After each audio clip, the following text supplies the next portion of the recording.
Hi, this presentation looking at some parting questions, what can you do, is a follow-up to an earlier video where we looked at agency and participation in agri-food systems. So when we're asking what can you do, this is in the context of agriculture, food, and the kind of choices and thoughts that we have as individuals. So it's kind of cliche, but we can start by thinking globally about these issues. And knowing what you now do know about global agri-food systems, uh, what choices can you make? What kind of global trade do you want to support? What kind of products will you buy? Will you look for fair trade labels, for instance? Will you be looking for labels for ethically produced food? How will you support food sovereignty? If you really like the idea of less developed countries becoming a little more you know, secure in terms of food and agriculture, what can you do to support that, right, to support peasants around the world? You can think about your local community. We brought this up in the previous video a little bit. So will you seek to support local food production? How important is localism to you? Do you want to know your farmer? Do you want to know where your food comes from? Are you yourself going to get involved with growing food? Will you go to a farmer's market? If there isn't one, will you help bring one about? Same thing with CSAs, community supported agriculture. What else can you do? Are there local groceries, grocery stores, local butchers, maybe local produce? Do what you can to support local businesses. Think about your health, right? Because these are not unrelated issues.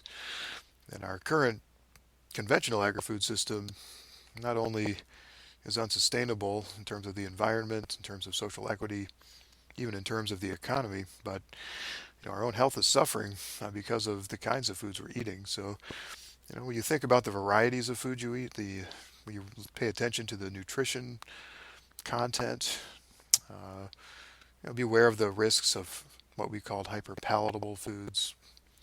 Also, what other kind of labels do you hope to see, on food to ensure better health? We've mentioned things like labeling foods, conventional foods, that is, that may pose a risk, in the way that, in the same way that we label tobacco products as potentially posing a risk. Maybe we should start labeling sugar products for the risk they pose to health disorders like diabetes.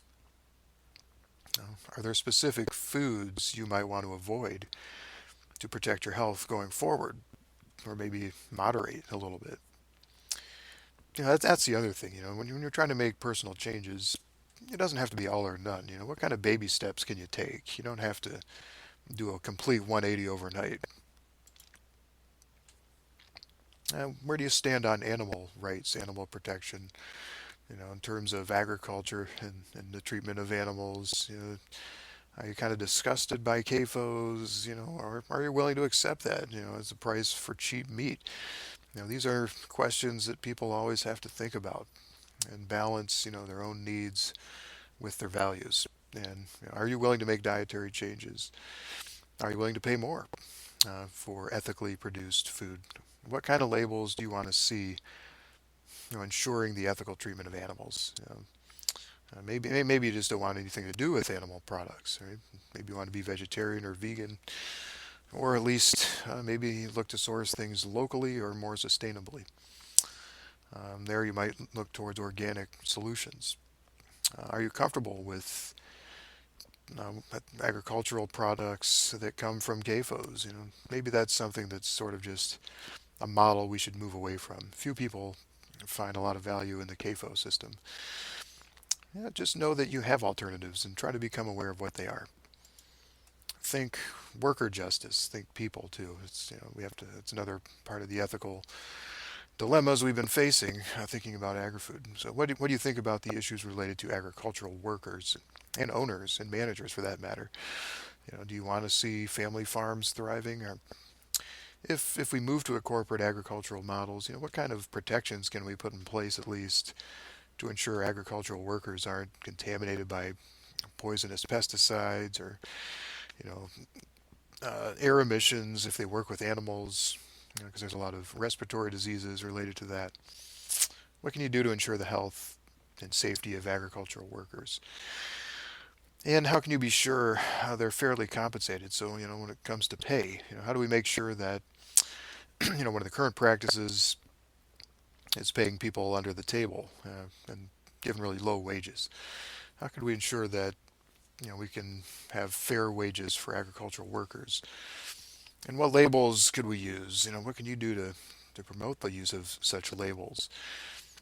What other changes can you make to protect workers? You need to think about the environment. What part of the agri-food system's energy footprint can you reduce?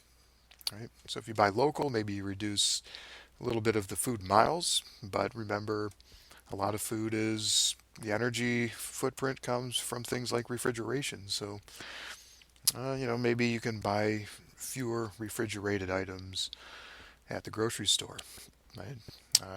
Of course, here we have to be weary also about, you have to balance concern about food waste too, because some food, if you don't refrigerate, it's going to go bad. Now we have a food waste problem, which is something else we're trying to avoid because food waste is also energy waste. Um, so will you consider food miles and place of origin when you buy food? How will you ensure food was not grown in a threatened area? Like we've talked about, a lot of biodiverse regions have been decimated in order to produce certain agricultural commodities. Will you avoid palm oil, for instance? That's one of the villains we've looked at.